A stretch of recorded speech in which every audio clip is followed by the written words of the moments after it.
Welcome, everyone, to Past and Present with critically acclaimed authors Allison Gilbert and Leslie Gray Streeter. My name is Andy Engel, and I'm Senior Programmer at Reimagine. As a nonprofit organization, we spark experiences just like this one that empower individuals, families, and communities to face the hardest parts of our existence, including illness and death, while inspiring people to celebrate life and one another. I'd like to take a moment now to thank Domani for Grief for their support of this series. It is with profound gratitude that we thank our 2021 sponsors shown here who support Reimagine and make this work possible. As you know, we are using Zoom today. Please note the instructions here. For those who wish, you can click on the CC icon to get a live transcript of what's being said. And please send a note in the chat and we'll try to help you out if you're having any problems. And these are the cats that belong to my colleague, Dara Cosberg, who cannot be here today, and I'm stepping in for her. Aren't they beautiful cats?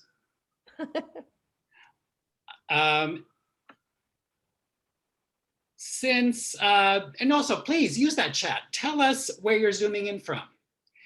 Since most of us are calling in from around the United States, please join me in acknowledging that we are on traditional lands of diverse Indigenous peoples, their elders, both past and present, as well as their future generations. This land acknowledgement demonstrates a commitment to dismantling the ongoing legacies of colonialism.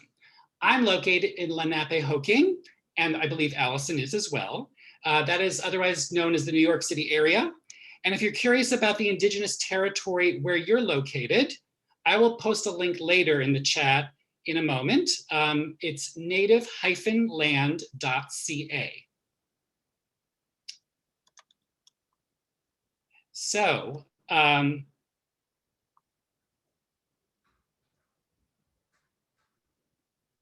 a little bit about Allison. Allison Gilbert is an Emmy award-winning journalist and the author of numerous books, including Past and Present, Keeping Memories of Loved Ones Alive. As the 20th anniversary of 9/11 approaches, I should mention she is co-editor of Covering Catastrophe, Broadcast Journalists Report, September 11th. The landmark book was turned into a documentary by the US State Department and distributed to embassies and consulates around the world. And if you visit the 9/11 Memorial Museum, Allison is the official narrator of its primary historical exhibition audio tour. You can get in touch with her directly on social. She's everywhere as @agilbertwriter. Some of you may have noticed in your reminder emails that we included a Jedi pledge. Yes, Jedi is a powerful samurai-like figure in the Star Wars universe, but it's also an acronym for Justice, Equity, Diversity, and Inclusion. You can learn more about that at letsreimagine.org/Jedi. It's essentially about being present with others, valuing them, and recognizing them in every aspect, whether it's their racial, ethnic identities, gender expressions, class, sexual orientations, abilities, spiritual beliefs, and more. And now I'm going to stop sharing my screen and hand this over to Allison. Hey everybody, I am so happy to be with you again this month. If you're new, welcome. If you are used to coming to these events, I thank you. We join you, Reimagine and Domani for Grief.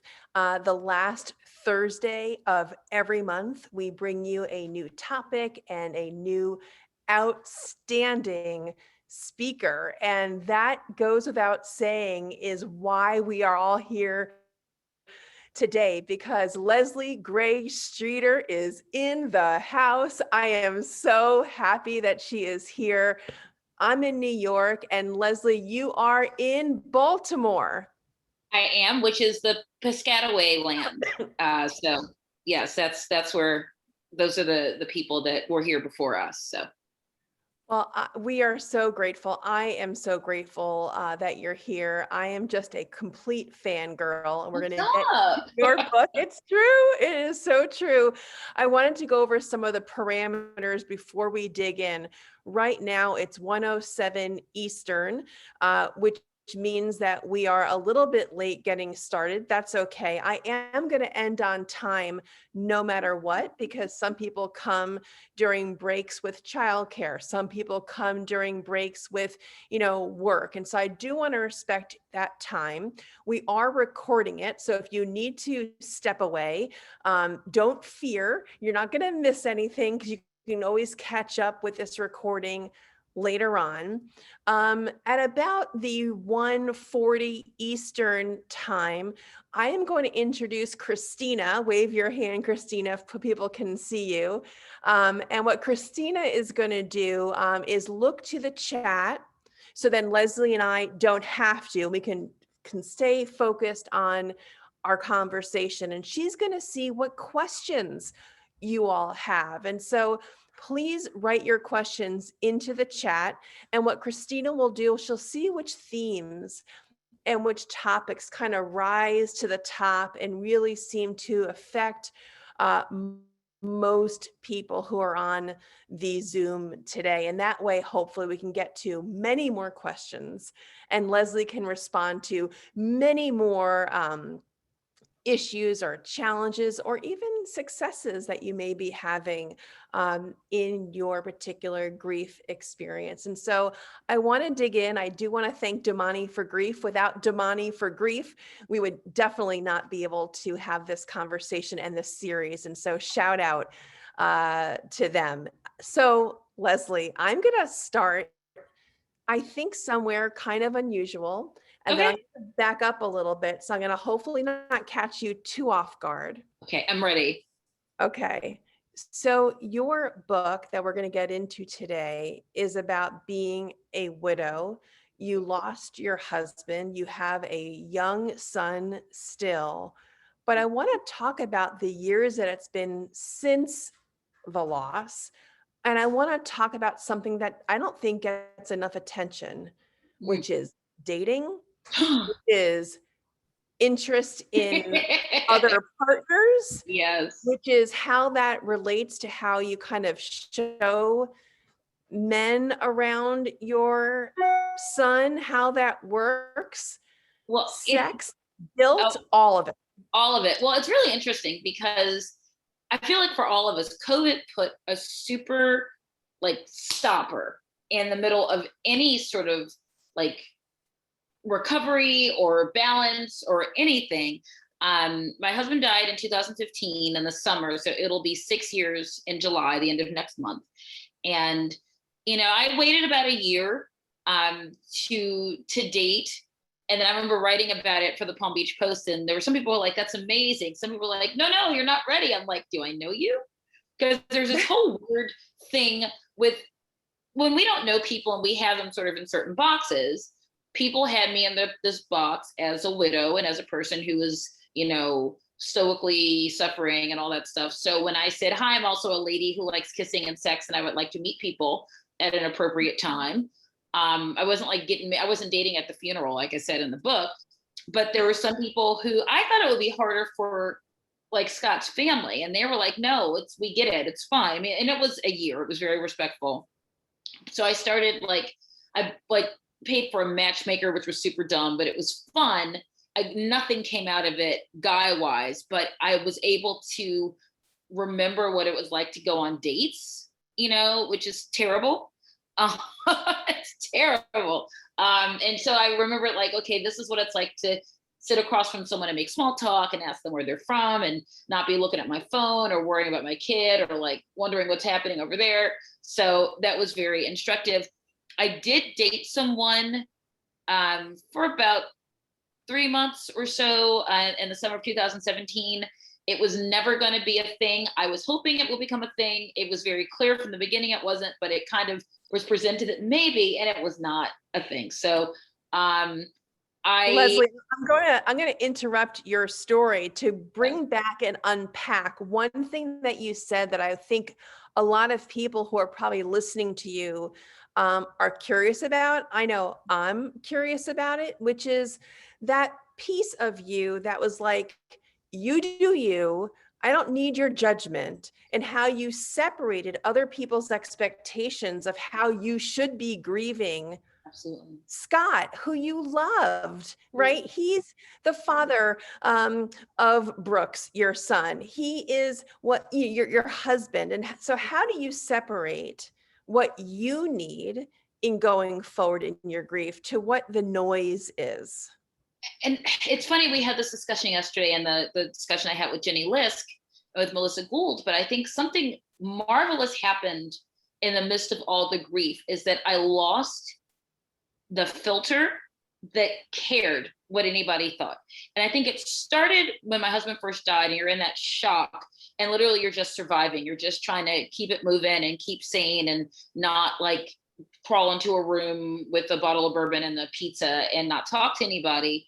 Not saying that didn't happen, but it, you know, you don't want to do that a lot. So I remember there were moments where other people, all well-meaning people, would say, hey, we should go somewhere. And I would go, I don't want to.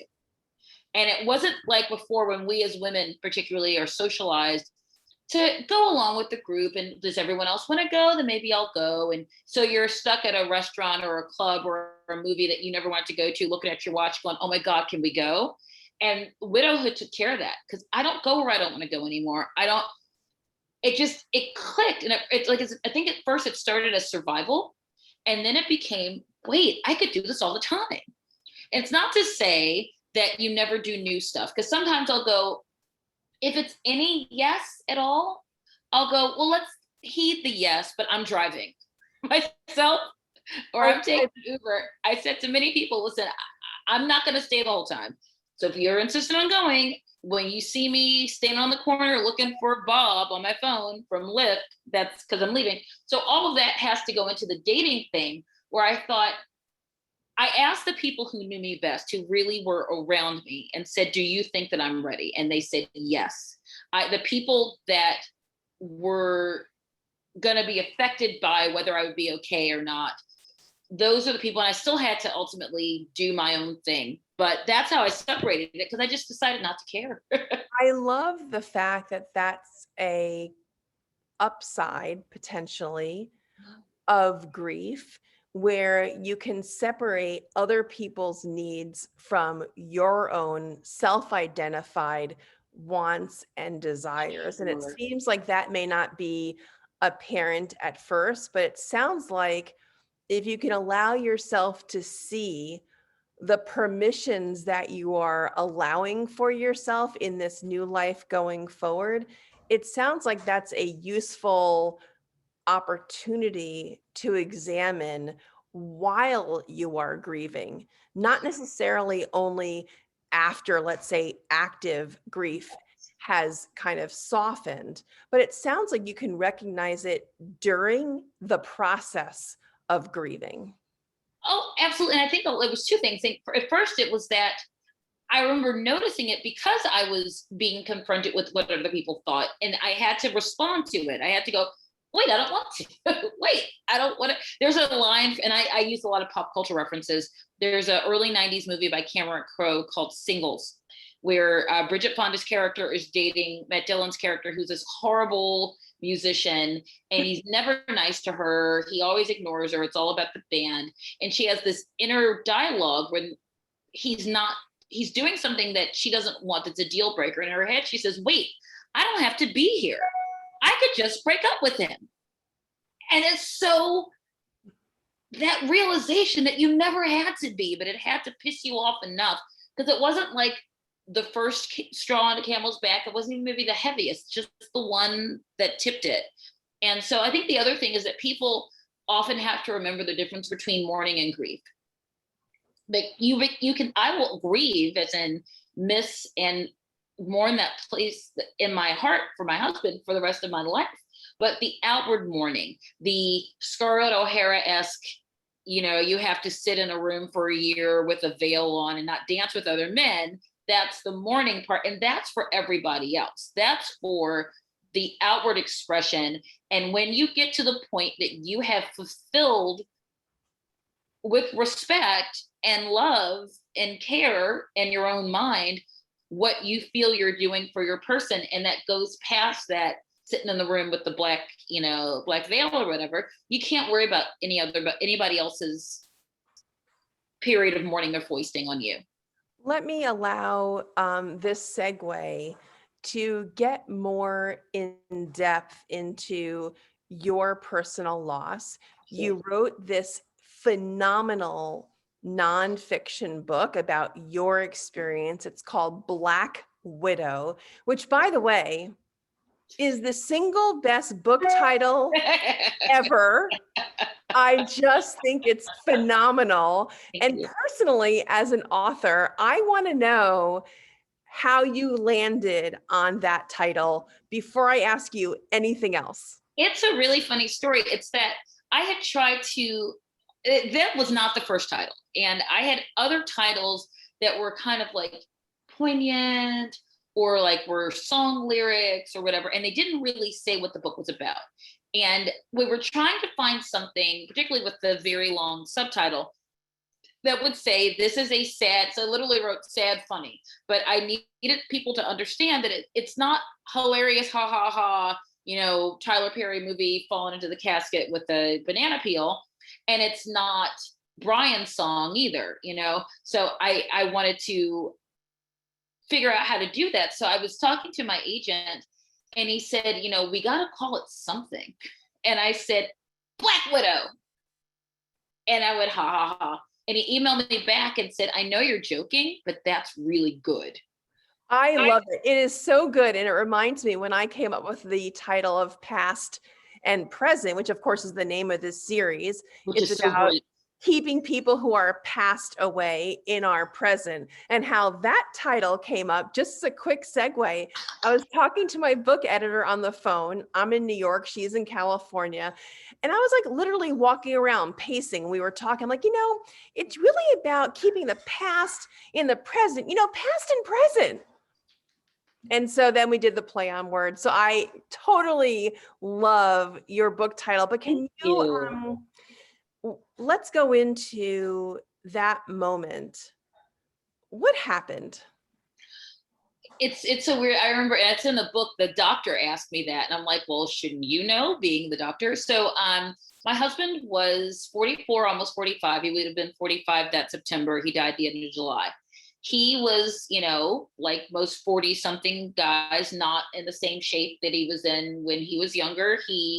If you saw him from the back, he looked perfectly like straight. And you turned around, it's like, oh, huge belly. He had a family history of heart disease and diabetes and all those things that happen when you don't necessarily take care of yourself. Also, it's family history. And so he was, and I hate to say this because I hate that he was sort of the example of this. You look at yourself and you go, yes, I'm on diabetes medication and I'm on heart medication and I'm supposed to be watching my cholesterol and that kind of thing. But I'm 44, and who dies at 44? And there's always going to be another time. There's always going to be a later time, and I don't have to worry about that now. So he knew that these things were an issue, but it was not at the point where they said, if you don't change this immediately, you're going to die. It was never that. He was never hospitalized. It was never like, it was lurking. But as you know, sometimes these things happen. So he had not been feeling well that week.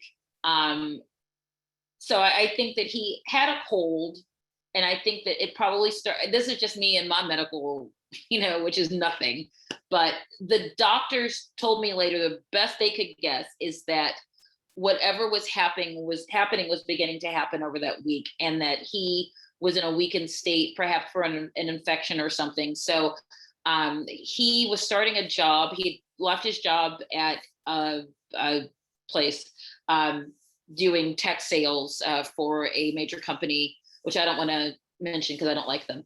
And he had left in April, and this was July, and he was starting a new job the next, like August 1st or something, like whatever that Monday was. And this was a Tuesday night. We'd gone to dinner with his family, with his cousins and nieces and nephews, and then come home and watch wrestling. And then he we were supposed to be going to Cafe Baloo on Palm Beach at the Brazilian Court Hotel to do a cocktail story and sort of celebrate him starting this new thing. So I had a story to write the next morning. So I woke up around 3, I guess, and he'd woke up at the same time to go to the bathroom. So he goes, you wanna fool around? I was like, sure, I got time for that. It's 3:30 in the morning, baby's asleep, everything's great. So we start. Did you just say he asked if you wanted to fool around? Is that what you just I said? did. It's in Okay. the book too. So yeah, so we didn't get very far, unfortunately. And this is so horrible to say. I remember he said, wait, something's wrong. I remember being annoyed, like, what? What? You know, because you have no idea that what is about to happen is going to happen. So I flipped on the light and his head was shaking. And I was like, you know, so I don't know the words I can use on this. So it was a very strong word. And I was like, what do I do? What do I do? So, because he had said something was wrong and he starts to shake and my phone was charging down the hall. So I run down the hall. It was a small hall to get my phone and I call 911. And, you know, stuff you don't think about until it happens. There was only one, I think the bulb had blown in the ceiling fan light. So we had a lamp in there because you're lazy. You're like, I'll fix it later. So I was looking for my glasses and I was looking for my phone and I'm thinking, I mean, these are things you think when you blame yourself for stuff, when you go, oh no. Later, I would say, if there had been a better light in the room, could I have seen better? Would I have moved faster? You know, all that stuff that you tell yourself. Wait, Leslie, was he having a heart attack? Was he having Yes. an aneurysm? Can you help us No, understand? We weren't there. What was actually happening? They decided it was a heart attack. I thought maybe because of the head thing, it was a stroke. It was just because he had blood pressure issues too. It was just hard to tell. So, And where was Brooks at this time? Your son was 2.5? not quite 2. And so fast forward now, Leslie, and I am sorry Thank you. that you had this middle of the night experience that ended so differently than the way you hoped it started, right? Messing around or hoping to mess Right. around. That's Hoping quite, it didn't even get that far, man. It just, and it's so funny when his cousin Kenny, who's also in the book, it was Kenny's birthday when this happened. And so he comes to the hospital and we're, you know, it's over, you know, and Kenny is saying goodbye. And he says, man, if you had survived that, we could have submitted you to that Sex Sent Me to the ER show. Do you remember that show that was on the Discovery Network? And we cracked up because it was so awful, but it was funny. And Scott would have immediately filled out the form for that because he would have thought it was funny. what I find so endearing about you and what I love about your book, Black Widow, is that you allow grace, you allow humor, and all of that can be mixed up with the heartache that you have experienced. And what I want to pivot to now, because I know many people who are on this Zoom today or who are going to be listening later are likely, you know, worried and concerned and wondering about your son. So what he was able to process when he was that age versus now he's 7.5, clearly there's differences. And so how have you been a mother to him during this process? And the second question is, how have you intentionally, or maybe you don't find that to be something that you're focused on at the moment, how do you help him remember his dad? Oh, well, one of the reasons I'm always focused on that, all of my efforts are about that because he was such a great guy and he was his dad, and it was hard to, part of the realization of the unfairness was that Scott didn't get to be a father longer and that Brooks didn't get to know him in a way that he would remember him organically. So this is in the book, the morning of the funeral, we had to take Brooks to the doctor because he was snotting and being a 2-year-old almost. And I asked the doctor, what do I do about this? Because I explained to her where we were going. And she said, you know, he's too young for therapy, but you need to get therapy and make sure that you have this taken care of, and you are in a place where he sees that you are okay. And once he understands what that means, later you can do that. And we're well, I don't want to get into that because it's personal for us, but we are looking into now at 7.5, we're looking into things like that, just because, besides the grief, there's COVID, there's isolation, there's the fact that we've moved, so his world kind of blew up, and I wanted to get a chance to make sure that he's okay with this. We talk about Scott all the time. He actually the other day came downstairs with our photo album, with our wedding album. And he's like, I read this all the way through, and it's just pictures, so it was hilarious. But and he wanted to talk about it. And he talked about how it made him sad. It made him sad because he said, I missed all the food. There was so much good food in those pictures. I'm like, yeah, and he talked about Scott. So what I try to do is to have, there's pictures, but I don't keep a shrine, I don't want to do that, but I want him to be able to talk about it. And I always say, if you can't talk about it with me, here are other people that you can talk about it with. He talks to my mother a lot about it. He talks to my brother-in-law, both of them on either side. And it's just important because I'm not always going to get the balance of it right, but he will tell me, if it's too much, I'll say, I have this thing on, is it too sad? And he'll tell me if it's too sad. I think it's amazing that your son at 7.5 can be so articulate or articulating about his needs, what's too much for him. And I think, I'm on the board of the National Alliance for Grieving Children, and we collectively always say that it's super important to have as real a conversation as that age can handle. And what a 7.5-year-old can talk about and think about and articulate is, of course, going to be so different than what he is going to be able to process when he's 15 or 17 and graduating, high school, and these milestones that, as a parent and as a widow and as a mom of a child who lost his father, I think that you are just listening to him and really hearing where he is such a feather in your cap, Leslie. It sounds like you are doing it right. And I thank you so much for saying that, because I don't think any parent believes that they are doing everything right. Everyone believes like, oh no, everything I do is going to screw up my child.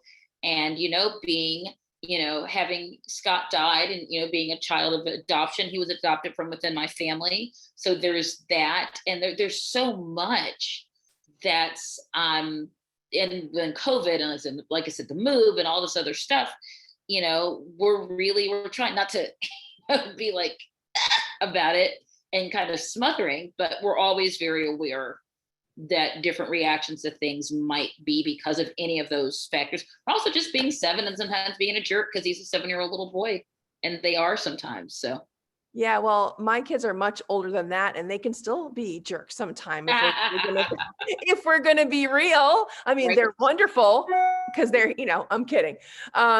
They're great. But I want to pause just for 30 seconds, and I want to be able to say that when this conversation is over today with Leslie Gray Streeter, you could still keep in touch with her. Leslie, I want to tell everyone how to find you. Sure. On Instagram and Facebook, you are Leslie Gray with an A, by the way, Leslie Gray Streeter. And on Twitter, you're just Leslie Streeter. So if you want to continue talking to Leslie, I have been impressed by how accessible you are. So please hit her up on social. We would not be here and without Damani for Grief. And Damani for Grief has this wonderful Facebook community. So if you're hearing something here and you want to dig in a little bit further, the Damani for Grief community page is a great place to go to have conversations about this or any other grief topic that you're feeling at any given time. And also Damani for Grief is on Instagram as well. I do want to ask you a couple more questions. And then, Sure. of course, I want to remind everyone, put your questions in the chat. We are going to go through it. We are here. Leslie is here. What an opportunity to have her respond to your questions in real time. So we will get to your questions and Christina will go through the chat. But before we do that, I do have a couple more questions that I have been wanting to ask you, Leslie, Sure. which is, in the time since Scott died, what have you learned about grief? Oh, so much. I think, and I hope this doesn't sound flippant because all of us obviously are interested in this topic and have experienced it, is that it's not as scary as I thought that it was. I think that my father had died 3 years before Scott had. So that was the first really huge grief experience, although my grandparents dying several years early had also been, but my dad dying, it starts to chip away at your immediate family, you're like, ah. So then Scott died. My dad was sick for 4 years, so off and on with cancer. So that I expected. Scott, I did not expect at all. But leaning into it, I thought into grief, I thought was going to be, I know that's when the shadows come and subsume you, and that's when you drown in it. And what really happened was I leaned into it by going to therapy. I leaned into it by talking to other people that were close to me who were grieving or had grieved, and talked to them. And I didn't hide from it. I didn't pretend that it wasn't happening. I didn't pretend that everything was okay. I didn't pretend that I had any clue what was going to happen or that plans mean anything, because they don't. And I learned that leaning into it with support is really important, because you're gonna, like I said, be grieving those people, missing those people, wondering what they would have been in your life for the rest of your life. But acknowledging that and not pretending it didn't happen was the healthiest thing. I want to amplify what you're saying by describing what you are explaining deserves a highlighter. And Oh, what I'm hearing, and I want to know if you think that I'm accurate to be okay. kind of featuring, calling it out, Okay. is that by leaning in, you're making a choice to be proactive. You are not passive. You are finding a therapist. You are calling a friend to make sure that you get what you need. You're not passively sitting by the phone, perhaps getting sad, resentful, Mhm. angry that perhaps somebody else isn't calling Sure. you.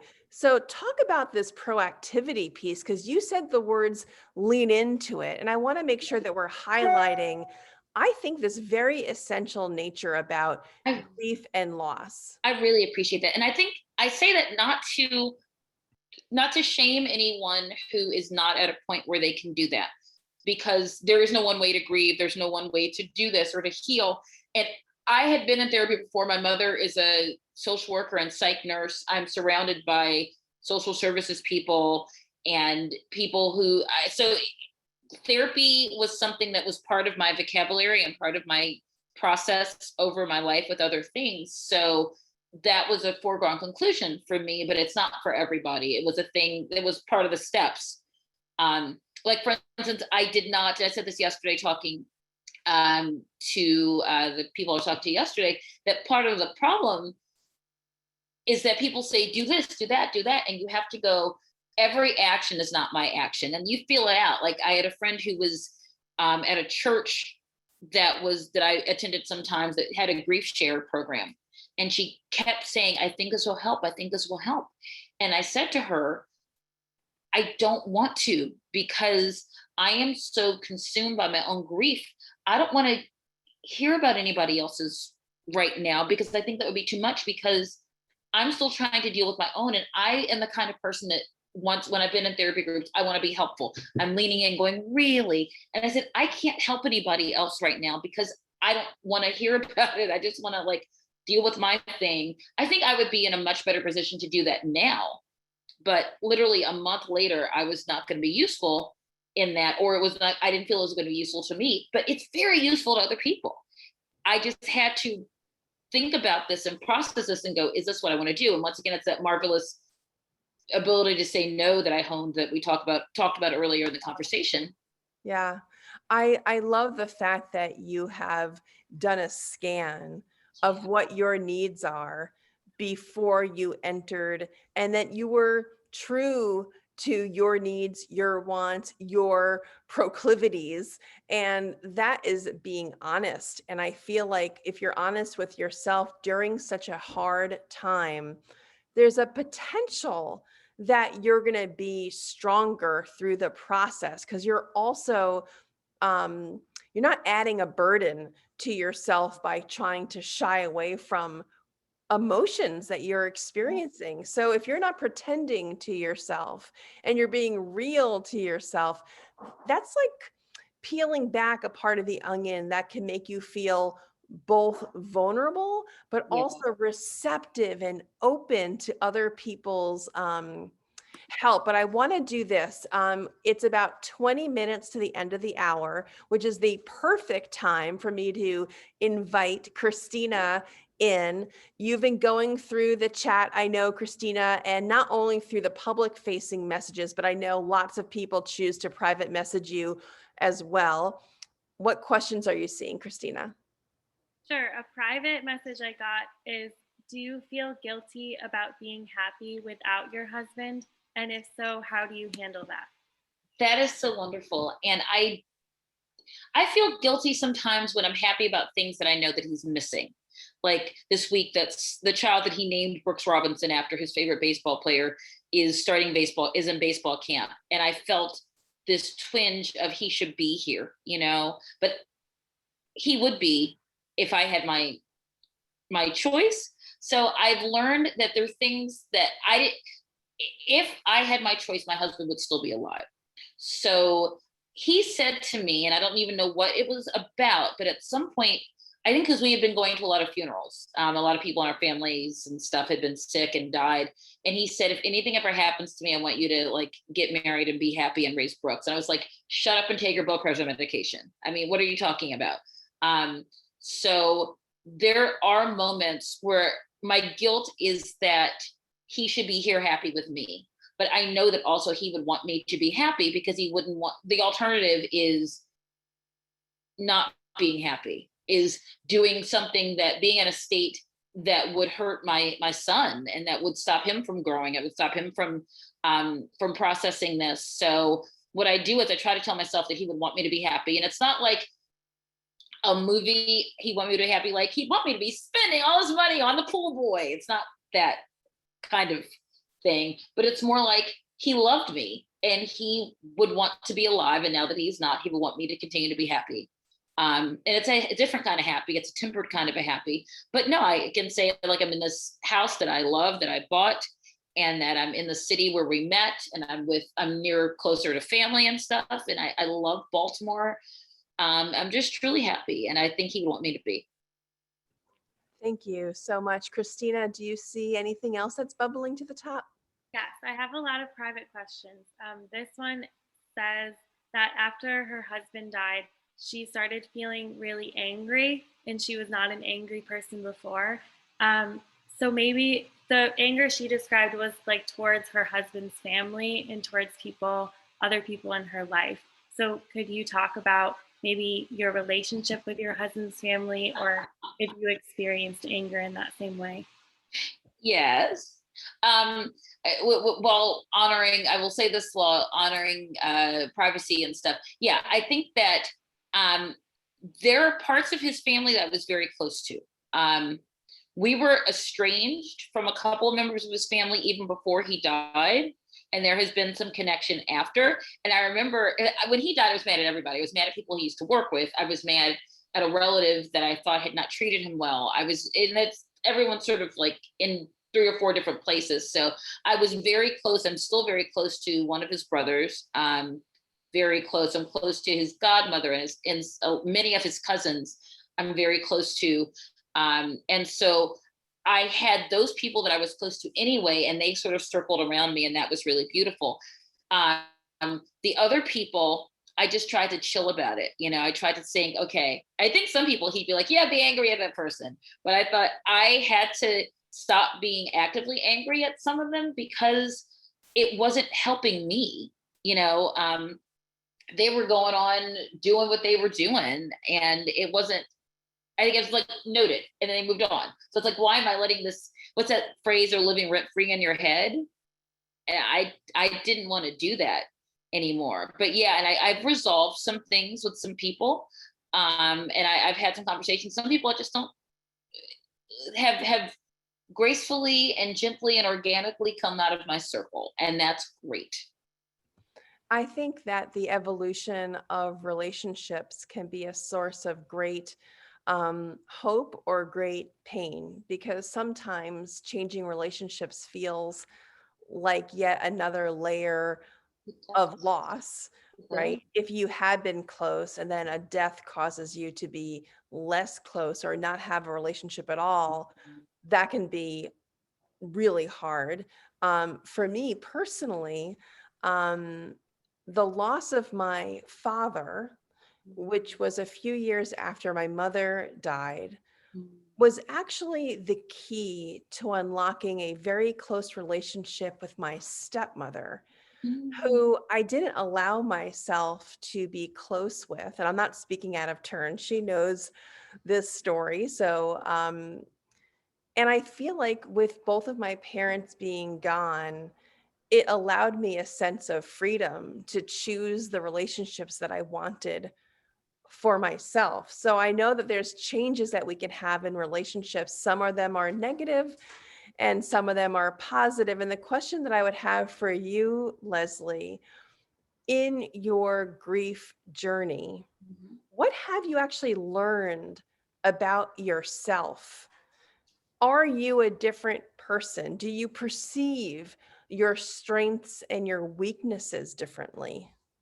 I think I am the person I was always supposed to be. And like I said, that layer removed from caring about what other people, in many ways, about what other people's ideas, what I was supposed to do, I got rid of that. So I've learned that being nice and being liked are not the same thing. And that often we acquiesce to people because we think that being nice means that if people liking you always depends on you giving them their way, they never really liked you. And you don't have to deal with that. And there are a lot of people that knew me when I was younger, where I was that person because I had self-esteem issues. I was weird. I was this like, woohoo, I'm a star, but also, do you like me, person? And I got rid of a lot of that. And I think that there were people who were, I think in a good way, at first kind of surprised that I had a conversation with my very best friends about a running joke that he always thought was funny, that I never thought was funny. About when I was younger and we were in the newsroom together, and I always have crushes on people. And sometimes they were quiet, most of the time they were not. And he made a joke about it. And I said, do you know that hurts my feelings? Because it makes me feel pathetic, because I always felt pathetic because you thought it was funny and I thought I was being rejected all the time. So my rejection being like a thing that was amusing because it put me in the little sister category was irritating. I want you to stop. And it took me 20 years to say that. And he never did it again. So, anything else coming up for Leslie or for me, whatever people want to hear or have questions about? And then I have another question for Leslie that I am dying to ask. One person in the chat feels unsure if she's ready to date. Could you talk about how you knew you were ready? I think I knew I was ready well, I'm not going to go all that, but dating and sex are different things.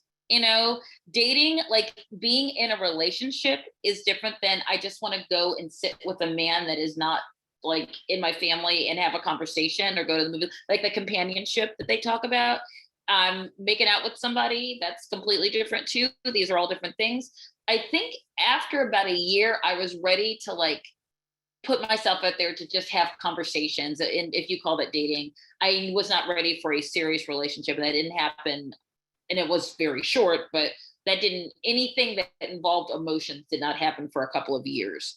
And I thought that felt like, because there was a person that I had known and there had always been a flirtation years before I even like got back together with my husband from, who I'd met in high school. And this person and I kind of gravitated to each other. He'd been out of town. We were in the same place at the same time. And it just kind of like there had been this attraction. Almost everyone that I've ever had a serious relationship with since, I'm going to say 2008, has been someone that I've known for a very long time. But So, Leslie, the question was, how did you know you were ready? well, that's what I said. That's what I said. I knew it when it didn't feel weird. That's what I was Yeah. saying. Okay. I knew it because Okay. this was, like I said, this was a person that I knew and I felt comfortable with them enough that it just happened. And I didn't go, oh, this is weird. It felt So right. again, you were listening to your own body. You weren't listening to the noise, which is how we first started this conversation. So it's really taking your own emotional temperature and listening Oh, to yeah. it and obeying it. That's really good. It's and it, sometimes, I would say, I don't want to think about that right now, so I'll think about it tomorrow. But it was when I wanted to deal with it. I am now back on all of your apps, and it's still ridiculous. It's ridiculous. Okay, thank you for that honest response. And Christina, before I ask my question that I'm really hoping to get to, Leslie, is there anything else that's, bubbling to your email, to your chat? I have one last question.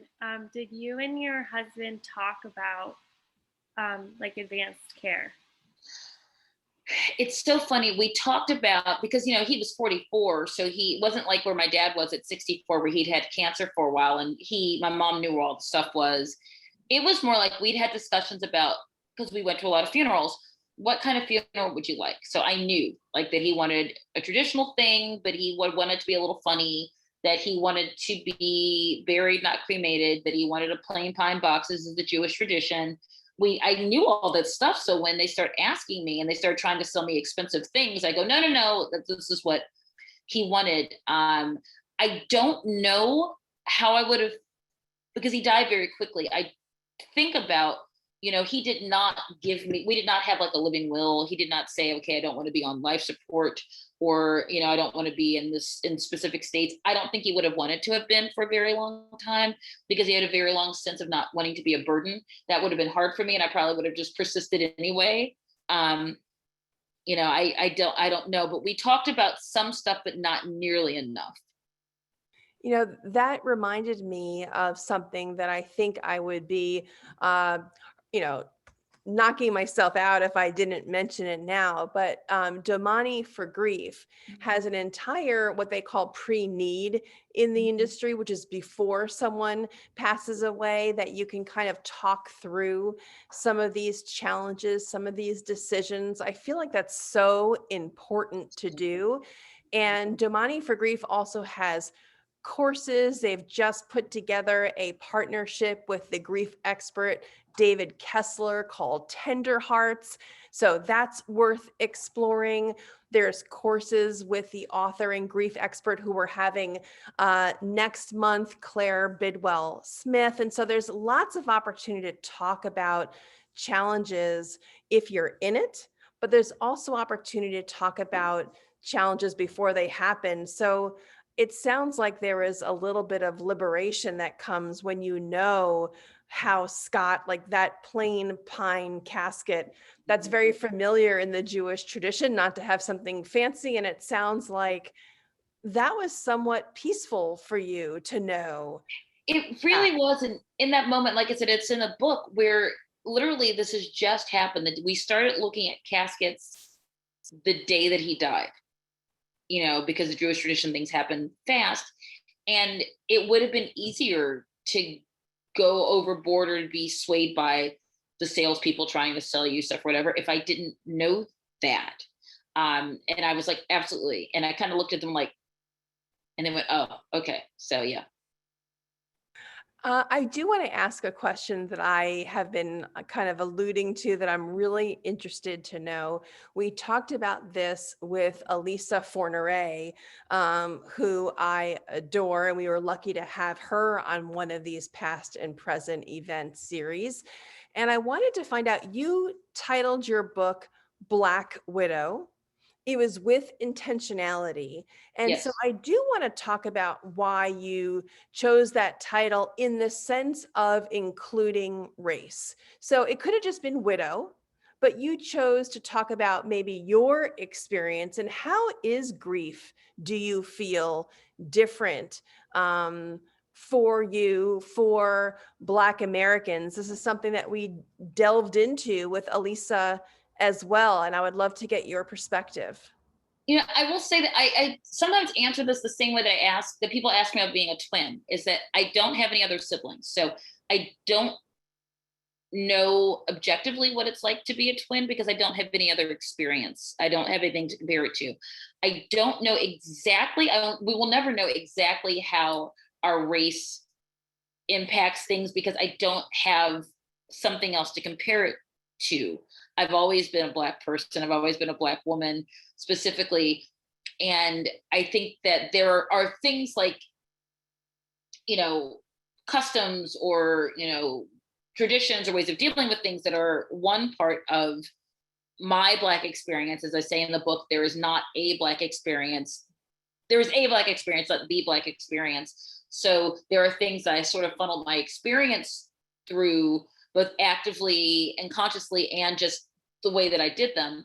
Also, I think we're talking obviously more about the idea of what pain and grief means in the world right now in 2021, apart from, a personal death loss, a part of we're grieving, the loss of civil rights, and we're dealing with the loss of voting rights, and, things happening with, police brutality. And there's so much that's happening that I think everyone in the world should be grieving, but also it's personal to me as a Black person, as the mother of a Black son, as all of these things are very personal.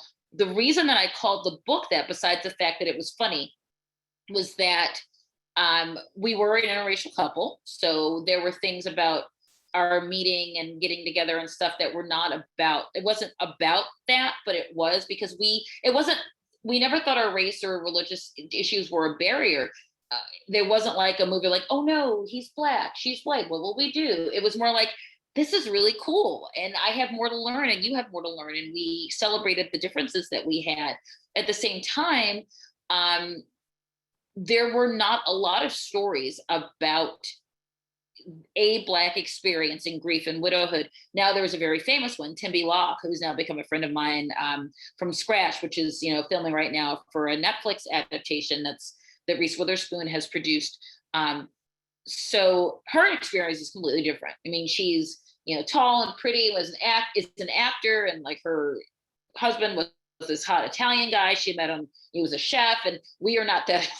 We were like the wah wah version of that, but it's all different. But there are more and more books about widows who are Black and specific Black grief experiences coming out. But I felt important to write about that because I couldn't just write widow, because I'm not a white person, I'm not a Chinese person, I'm not a Jewish person, whatever. I'm a person. And so we're lying to ourselves if we say that our experiences as whoever we are have nothing to do with who we are and how we're raised and where we're raised and the traditions that we're in and all that kind of stuff, because they do. It's just that you don't always notice it if you're in the mainstream. You don't always notice that part. Like, one of my very best friends is half Irish and half Italian, and he talks about the funerals in his family and how different those were depending on what side of the family that was. And we don't say, oh, don't talk about Irish funerals. Yeah. That makes me uncomfortable when you talk about being Irish, or it makes me uncomfortable when you talk about the part of your heritage that's Italian. So why should it be any different for me? I want to, with the limited time we have left, to ask you a question that you're probably also not expecting, and I'm sure everyone here on the call is not expecting, is that you, Leslie, are now training for your first half marathon. Maybe it's not your first, but a half marathon. Eighth. I've done. Oh, get out of town. That's amazing. Don't assume things. At least 8 or 9. I've done one full marathon. I've done 4 10Ks. I've done 2 10-milers, a couple relays. Yeah. Yeah, so that is outstanding. And I want to find out if there's any tether to the early death of your husband and your commitment to health and wellness. And I know we don't have that much time left, but you said it, Nan. You said it. You absolutely 100% pegged it. That, I mean, I've done I think 2 half marathons since he died. And a bunch of 10Ks. But yes, absolutely. There was a moment because, you have, even though I did not give birth to my son, there's a baby around and you eat stuff. So I had gained a lot of weight and you're cocooning, and I worked out and stuff, but it was kind of slowly on the treadmill at LA Fitness, whatever. And I have this in the book that he had gone on a fitness journey for a while and then had some injuries and couldn't do it. But I hired the same trainer who was a friend of ours, and I have a trainer now. Again, I'm 50 now. I was 44 when Scott died, and now I'm 50, and I don't want to die. I mean, it's in the book that I needed to be present for my child in every way. And that is such a good question, man. That's such a good question, because I don't have the luxury of going, oh, I'm 35, I will never die. Because things happen and there are people, and he's not the only person I went to high school with who's died. He's not the only widow. I'm not the only widow in my high school class. Leslie, I love that, because then maybe you can get a whole slew of new followers, me included, although I already follow you. We can do like a whole, grief workout, take care of ourselves, lose weight, I'm with you, Leslie. So listen, we have 2 minutes left. I'm going to make sure people know how to find you, Leslie. Okay. So Leslie Streeter on Twitter, Leslie Gray Streeter with an A on Instagram and Facebook. I am a Gilbert writer. I'm going to follow Leslie. We're all going to lose weight and run and exercise and be healthy together.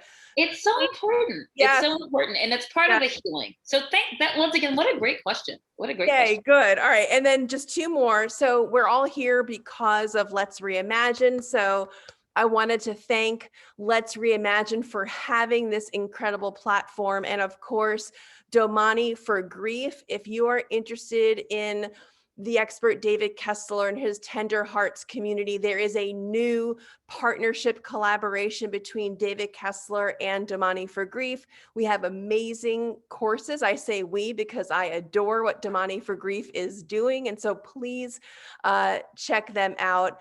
Leslie, we have 1 minute left. I am on time. And I just wanted to say, I'm a fangirl. I am so happy to have had this hour with you. Black Widow, that is your book. It is fabulous.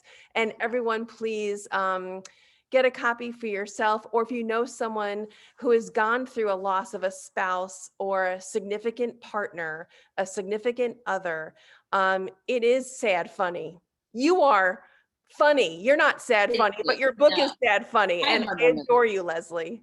You're great. Like I said, this was so great. I loved the in-depth parts of it. You really did. Because sometimes people go, oh, you've never been asked this. I'm like, really? But no, yours are amazing. They were amazing questions. Well, thank you, everyone. It's 2:00. This will be recorded if you've missed any part of this. Thank you so much for joining us. And we will see you next month, the last Thursday of every month. Don't forget.